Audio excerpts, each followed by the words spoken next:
고린도전서 4장 9절에서 15절까지의 말씀 보겠습니다.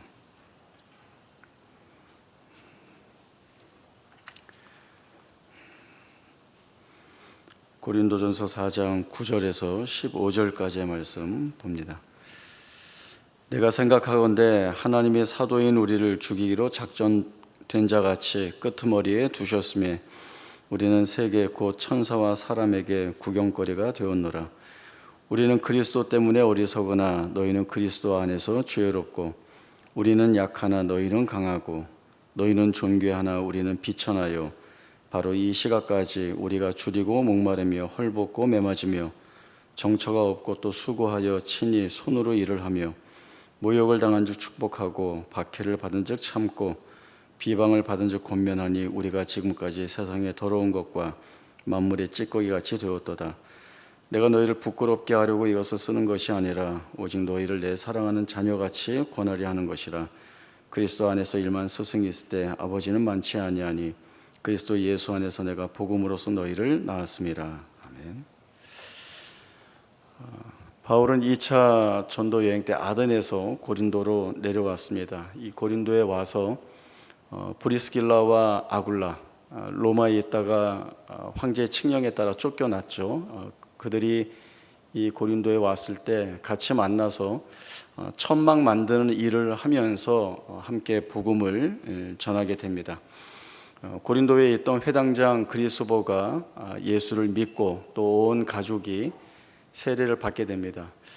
이 회당장 그리스보가 예수를 믿으니까 또 그 영향을 받은 수많은 고린도 사람들이 같이 예수를 믿고 세례를 받는 일들이 일어나게 됩니다. 그러나 여전히 바울이 전하는 복음에 대하여서 반대하고 회방하는 세력들도 많이 있었습니다. 그러한 어려움을 겪는 가운데 사도행전 18장에 보면 두려워 떨고 있는 바울에게 예수님께서 환상 중에 나타나셔서 두려워하지 말고 침묵하지 말라, 내가 너와 함께하니 내가 복음을 전하라 라고 하는 말씀을 주시게 됩니다. 이 말씀에 힘입어서 바울은 고린도에 1년 6개월 동안 머물면서 하나님의 말씀을 가르치게 됩니다. 그리고 이 바울이 고린도를 떠나게 되는데 바울이 고린도를 떠날 때에 우리가 갖는 좋은 기대라고 한다면 교회를 책임지고 또 말씀을 가르치는 지도자 역할을 한 바울이 없더라도 교회가 말씀 위에 서서 바르게 세워져 가면 좋겠다라고 하는 기대를 갖게 되는데 그러나 현실은 그렇지 않았습니다. 고린도 교회에 들어와 성도로서 자리를 잡고 있는 성도들은 사실 성도다운 삶을 살아가지 못하고 있었고 또 바울이 교회에 머물고 있을 때에는 그 관계가 상당히 좋았었는데 떠난 이후에는 이 관계가 깨어지는 자리에 가게 됩니다. 그렇게 된 이유는 바울이 떠난 교회에 거짓 교사들이 들어와서 그릇된 가르침을 전하는 것뿐만 아니라 또 바울에 대한 여러 가지 공격들을 많이 하게 됩니다. 사도이지도 않은데 사도인 것 같이 행하느냐라고 하는 사도권에 대한 공격을 하기도 하고 또 바울이 교회 재정을 사용하는 것에 대한 공격을 하기도 하고 또 복음의 내용이 잘못되었다라고 하는 공격을 하기도 합니다. 여기에 대해서 교회의 상황과 성도들의 이러한 내용들을 알고 있는 바울이 자신이 어떻게 사도로서 너희를 위하여 사역을 하였고 또 너희는 그러한 가운데 있었으면서도 지금 어떻게 살고 있느냐라고 하는 그러한 지적을 하는 내용이 오늘 저희가 함께 읽은 말씀입니다. 바울은 자기 자신을 죽이기로 작정된 자같이 끄트머리에 세워진 자라고 소개를 하고 있습니다. 끄트머리에 세워졌다라고 하는 말은 전쟁에서 승리한 군인들이 돌아올 때에 많은 백성들이 나와서 그 행진을 지켜보는 것에 대한 상황을 묘사한 표현입니다. 전쟁에서 승리하면 백성들이 좋아하죠. 그리고 승리의 개선 행진을 하는 군인들을 맞이하게 됩니다. 제일 앞에는 그 군인들의 지휘관들이 서게 되고, 그 다음에는 군인들이 서게 되고, 그 다음에는 전쟁을 통해서 얻은 전리품들이 연이어서 뒤따라오게 되고, 그리고 끄트머리라고 하는 맨 마지막에는 이 전쟁을 통하여서 사로잡은 적국의 포로들이 그 뒤에 따라오게 됩니다. 전쟁에서 승리한 군인들에게는 말할 수 없는 칭송이 주어지고 박수가 주어지지만, 그러나 포로로 잡혀오고 있는 사람들에게는 조롱을 겪게 되는 수치와 모욕의 자리일 수밖에 없습니다.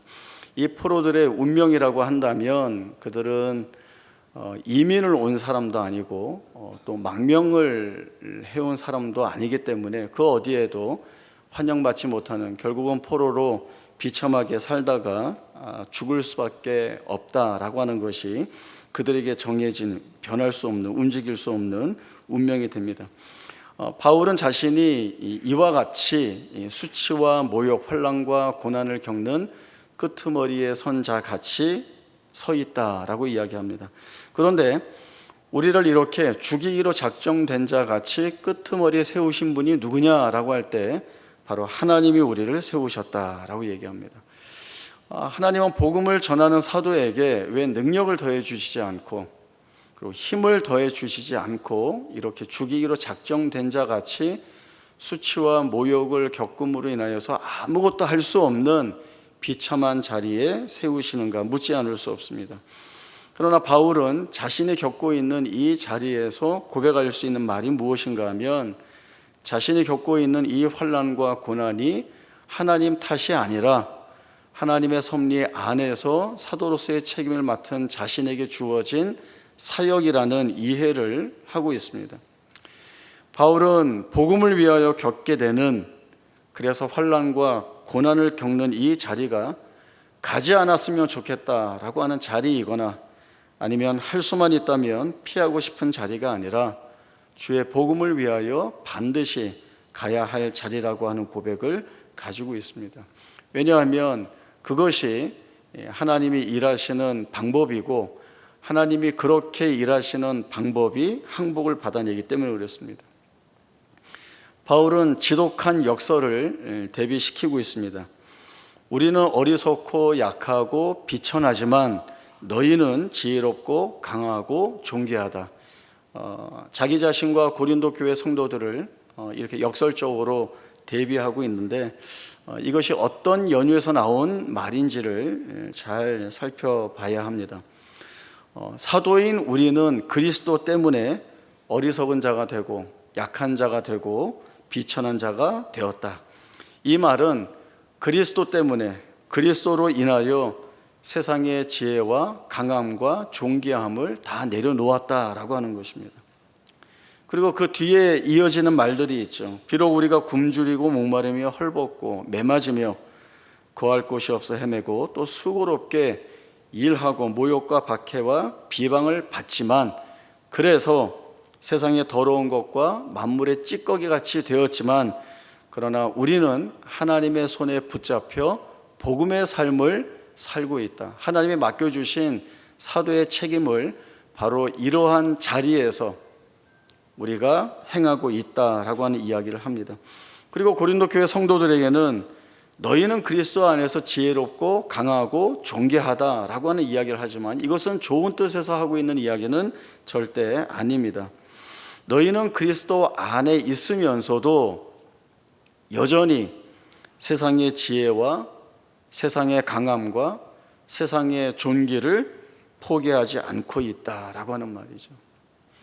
너희는 예수를 믿고 복음을 받아들여 교회 안에 들어와 성도가 되었으면서도 하나님이 가지고 계시는 복음의 능력 앞에 자신을 내려놓지 않고 여전히 그것을 무시하고 도외시한 채, 바라보지 않은 채 아직도 여전히 세상의 지혜와 강함과 존귀함이 나를 높여줄 수 있는, 내 생애를 책임져 줄 수 있는 조건이라고 생각하여서 거기에 묶여 있다라고 하는 이야기를 이 바울이 하고 있는 것입니다. 바울이 나는 이렇고 너희는 이렇다. 사실은 바울은 나는 지금 너희들이 볼 때에 어리석고 약하고 비천해 보이지만 바른 길을 가고 있는 것이고, 너희는 지혜롭고 강하고 존귀해 보이긴 하지만 너희는 정말 잘못된 길을 가고 있다라고 하는 분명한 이야기를 고린도 교회 성도들에게 전하고 있습니다. 그러나 이런 말을 한다고 해서 그래서 너희는 이제 끝났어, 너희는 아무것도 아니야, 너희는 이제 하나님이 버리실 거야, 이런 이야기를 하는 것이 아니라 내가 가고 있는 이 바른 길에 너희가 발걸음을 들어 놓아야 하고, 그리고 내가 가는 이 길에 함께 가야 한다라고 하는 말을 하고 있는 것입니다. 우리는 고린도 교회 성도들의 상황을 통해서 깊이 살펴봐야 할 것들이 있다는 것을 돌아보게 됩니다. 내가 가지고 있는 것이 부족하지만 그러나 만족하여 자족하는 마음을 가지고 사는 것, 그리고 상당히 살기 어려운 가운데 있지만 그래도 꿋꿋하게 잘 버티면서 희망을 버리지 않고 용기 내어 사는 것, 이거 한번 잘 생각해 보십시오. 제가 지금 말씀드린 것들은 예수 없어도 살 수 있는 것들입니다. 예수를 믿지 않아도 이렇게 사는 사람들이 많이 있습니다. 자족하고 잘 견디고 잘 참으면서 희망을 가지고 열심히 사는 사람들 많이 있습니다. 중요한 것은 우리가 믿고 있고 우리가 붙들고 있는 복음을 어떻게 이해하는가라고 하는 것입니다. 우리가 살아가면서 갖는 내 생애에 대한, 내 삶에 대한 기대, 소망, 내 삶의 목적, 이 모든 것들이 세상이라는 조건 안에서가 아니라 내가 붙들고 믿고 있는 복음이라고 하는 이 복음의 영향력 아래에서 어떻게 이해되고 적용되고 해석되고 있는가, 이 내용이 중요하다는 것이죠. 왜냐하면 고린도 교회 성도들이 교회 안에 들어와 있지만 그들은 성도로서의 길을 걸어가는 것이 아니라 여전히 세상 사람들이 행하고 있는 그 길을 포기하지 않고 있습니다.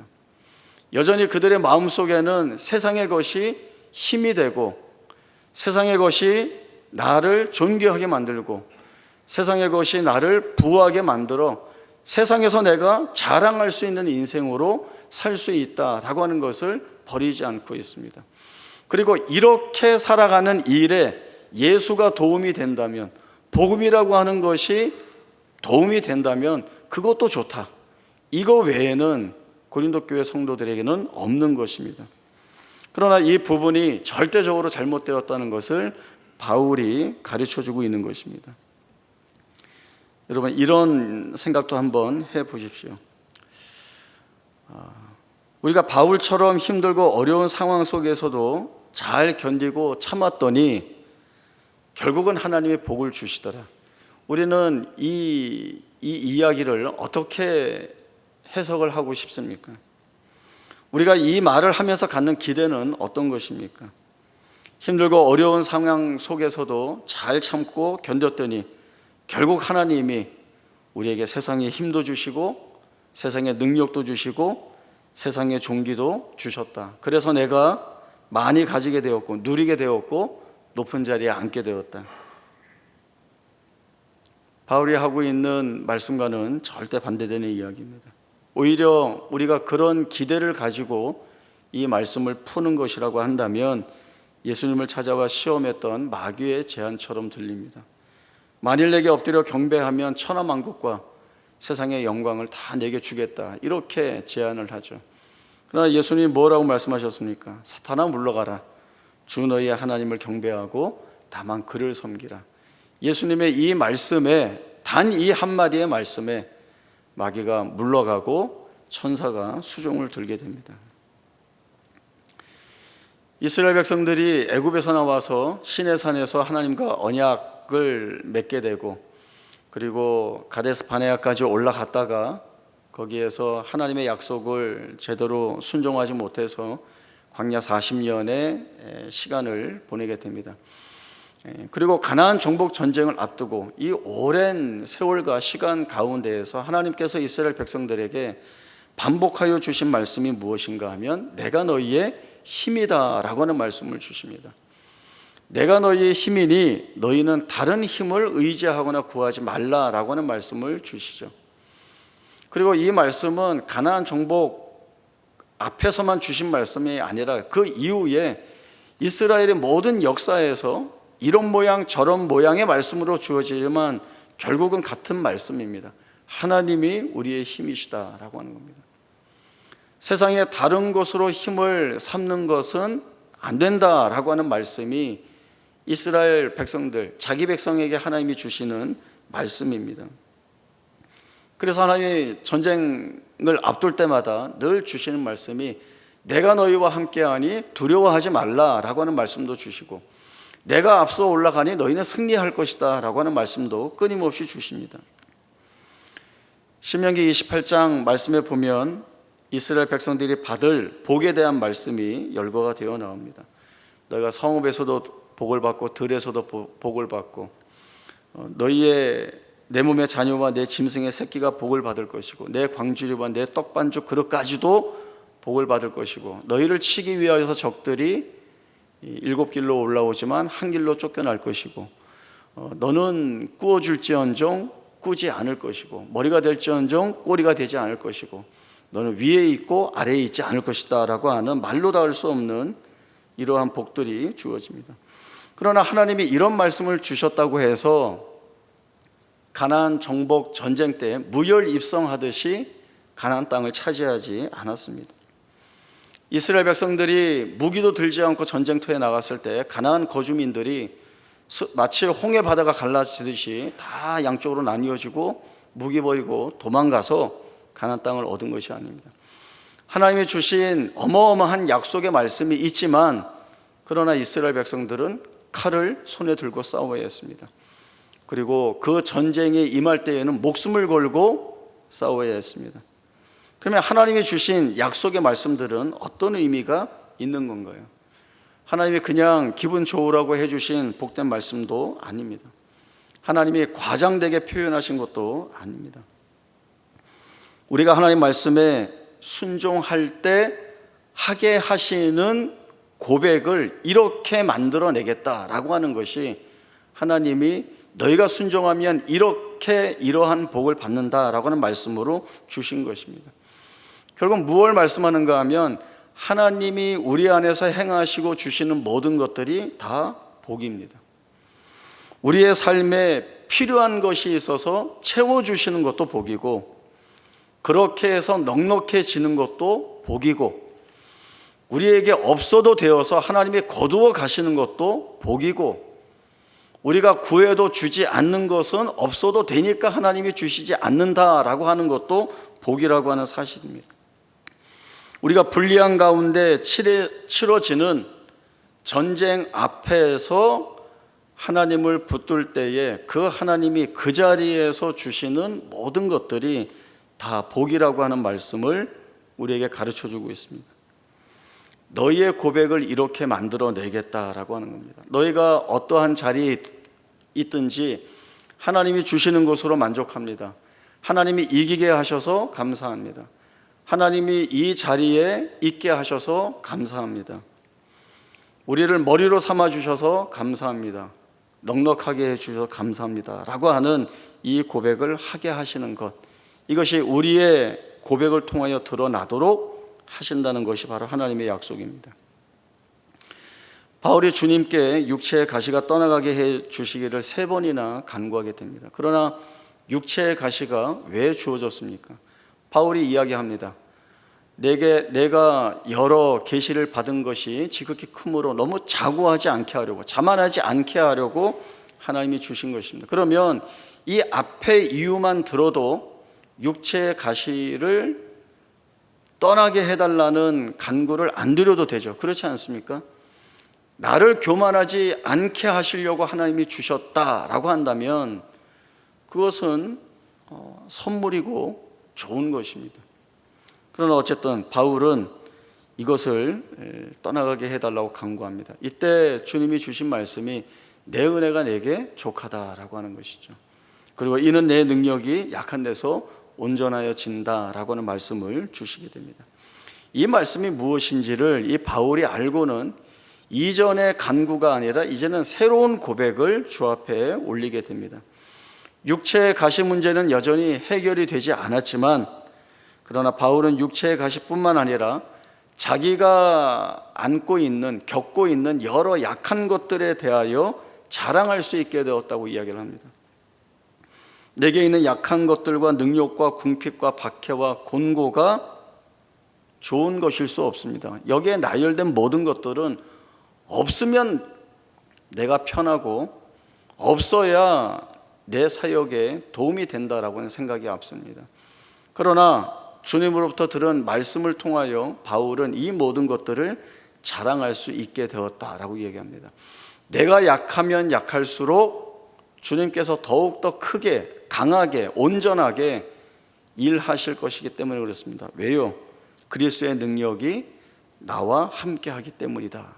이 고백이 바울이 자신의 약함과 자랑할 것이 없는 그 자리에서 토해내고 있는 고백입니다. 광야 40년은 불순종에 대한 징계와 심판으로 주어진 자리이자 시간입니다.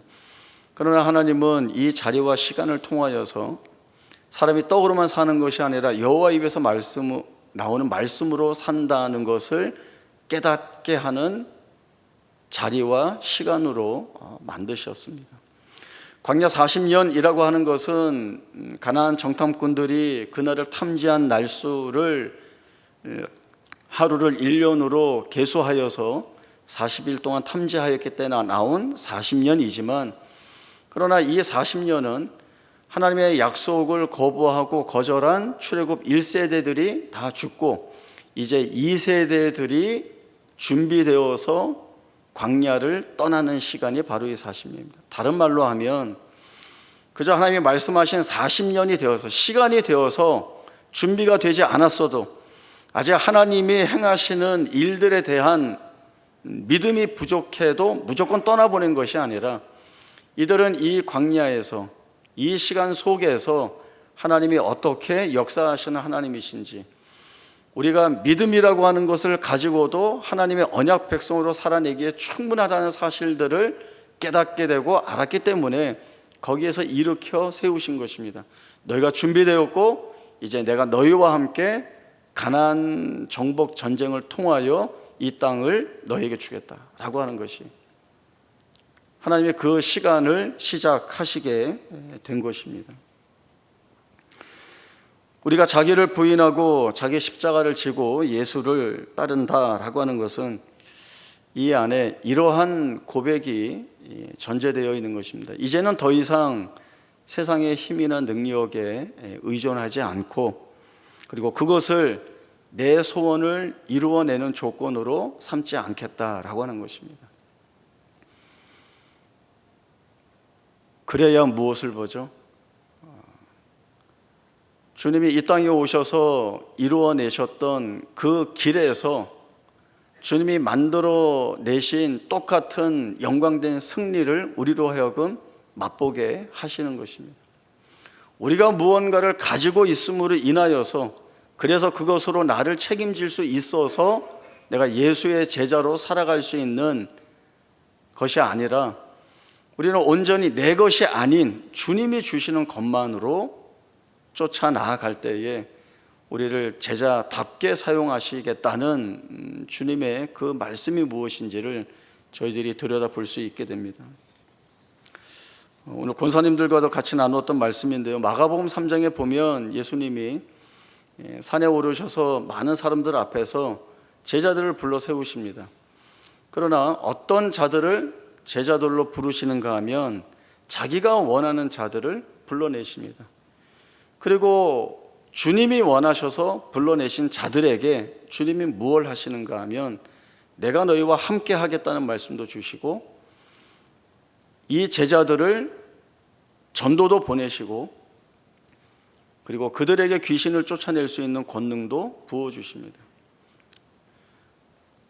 그 산 위에 주님을 쫓아왔던 많은 사람들은 그 누구도 세상적으로 힘이 있고 위대하고 잘난 사람들이 없습니다. 그저 주님의 말씀이 좋아서 쫓아왔던 사람들이고, 주님의 제자로 세움받은 자들은 세상적으로 볼 때에는 자랑할 것이 없는, 특출나게 드러낼 것이 없는 어부이고, 또 죄인이라고 손가락질 받는 죄인이고, 그런 사람들 뿐입니다. 그러나 주님이 원하셔서 세우시는 것이죠. 그리고 그들이 원하셔서 세운 제자로서의 일을 감당해 나갈 수 있는 능력들을 주님이 주심으로 인하여서 제자의 사역들을 부족하지 않게 채워나갈 수 있도록 해주시는 것입니다.